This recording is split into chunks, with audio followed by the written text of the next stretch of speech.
안녕하세요. 돌쇠 뉴스 시작합니다.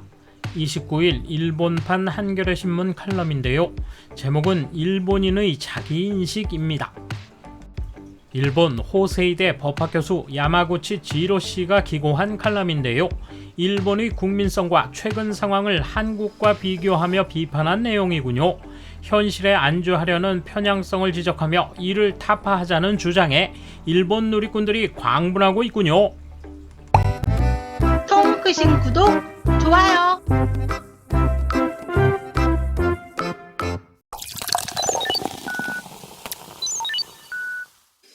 인간이 자기 자신을 안다는 것은 어렵다. 하물며 자신이 속한 나라나 사회를 정확히 알기는 힘들다. 국가와 사회는 너무 커서 실감이 나지 않는다. 또 오랫동안 익숙해진 공동체에 대해 부정적인 정보를 보고 듣는 것을 꺼린다는 편향도 인간에게 많든 적든 존재한다.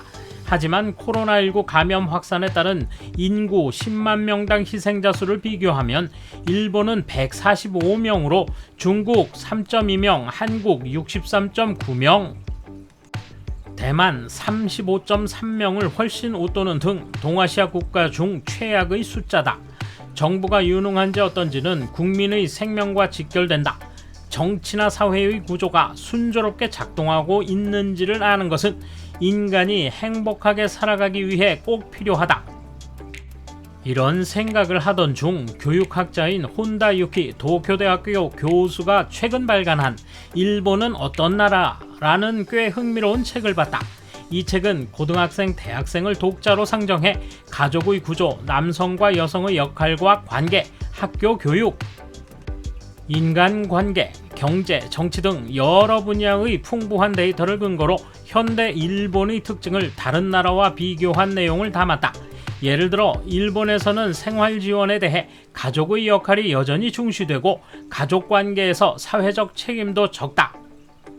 또 남녀 역할 분담 의식이 강하게 남아있고 여성의 사회적 참여는 확대됐지만 가사 부담은 여성에게 편중되는 상황이 계속되고 있다. 이런 점은 한국도 일본과 비슷한 특징을 보이고 있다.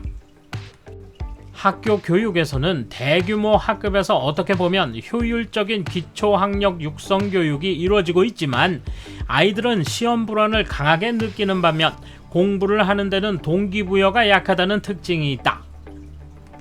어른들에게 평가받는 것을 두려워하지만 자기 스스로 적극적으로 성장하고 진보하기 위해 배우려는 의욕은 그다지 크지 않다.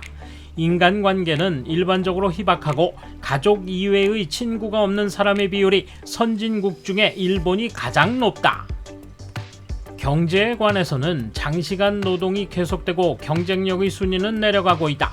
정치는 선거 투표율이 낮아지는 경향이 나타나고 정치 자체에 큰 역할을 기대하지 않는다. 특히 젊은 사람들은 정치 참여 의욕이 극히 저조하다. 이 점은 한국과 상당한 대조를 이룬다. 개인적 생활에서는 삶의 의미를 느끼지 못하는 사람이 많고 자신이 갖고 있는 장점에 대해 자부심을 느끼는 사람의 비율도 낮다.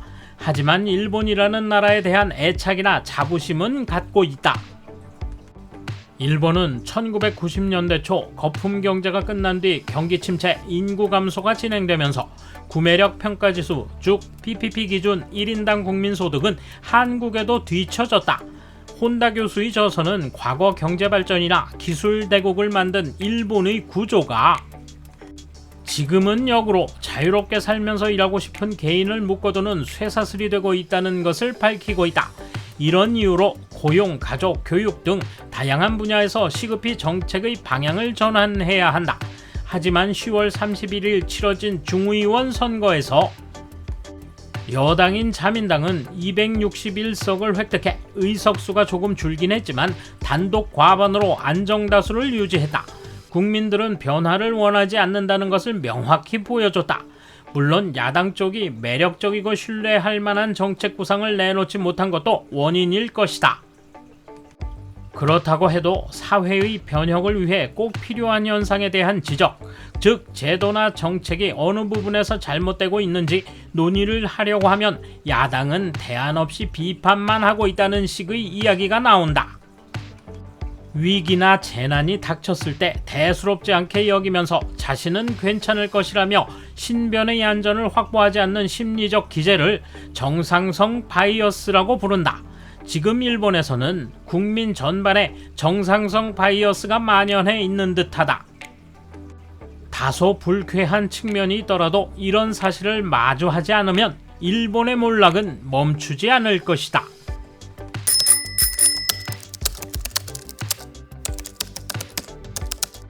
일본이 동아시아 국가 중 최악이라고 그렇게까지 말한다면 동남아시아나 구미 선진국과 비교한 숫자도 내달라.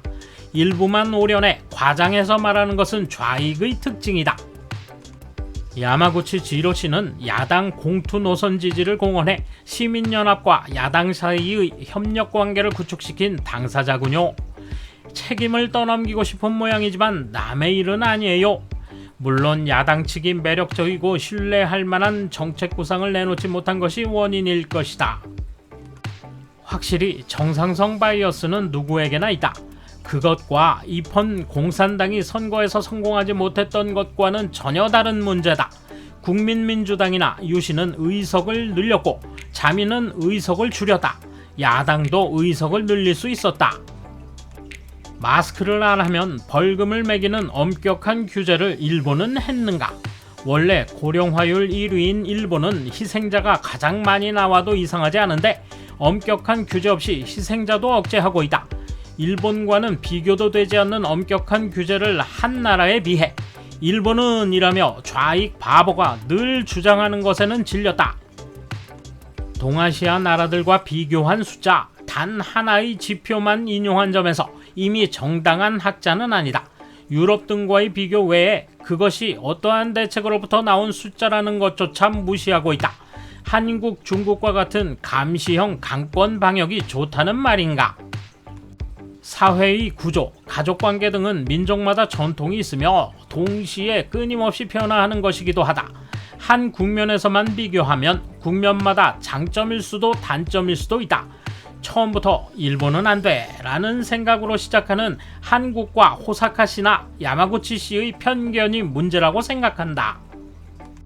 야마구치 선생, 자신이 자신의 칼럼에서 지적하는 정상성 바이어스의 포로가 되어 있는 것을 스스로 인식할 수 없는 것은 치명적입니다. 칼럼 다시 읽어봐. 그게 그런 뜻인지. 비판은 좋다. 단지 어떻게 하면 좋을지 전혀 구체적으로 말하지 않아서 비판받는다. 이 칼럼도 그렇다. 어떻게 번역하면 좋은 것인지 말하고 있지 않다. 게다가 한 일에 책임을 지지 않는다. 칼럼에서 지적한 걸 똑같이 말하네. 글 읽거나 봤니? 어쨌든 중의원 선거에서 야당이 져서 분한 마음이 있다는 것만은 알겠다. 단 한 줄로 끝나는 이야기를 장황하게 잘도 하네.